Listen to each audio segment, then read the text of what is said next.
var engang en høne, der hed Mads. Hønen havde en kæreste, der hed René Hansen. Mads høne stank altid af lort.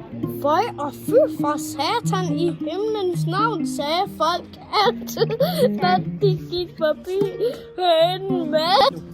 Mads høne var ligeglad.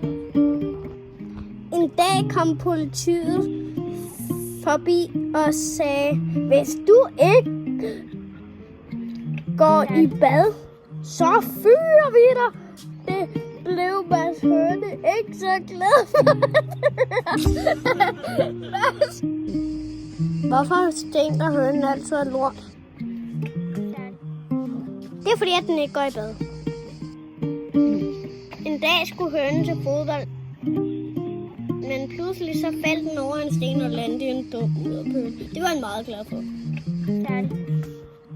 Men nu har hønen besluttet sig at prøve, hvordan en brusebader. Det bliver meget spændende, ikke?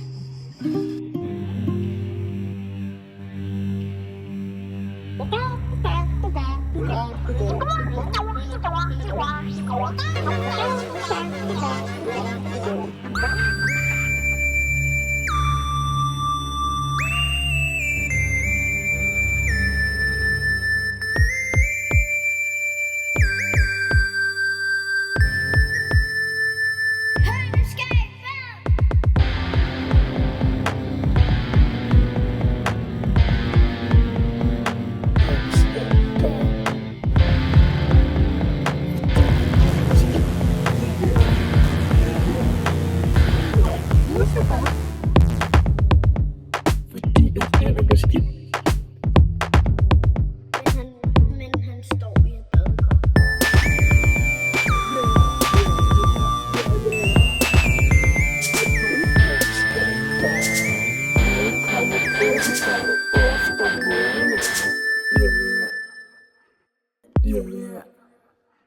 Nu blev hønen skyllet af brusebadet, så begyndte den at finde en mudderpøl, hvor den kan blive beskidt lidt, for at det skyller aldrig igen.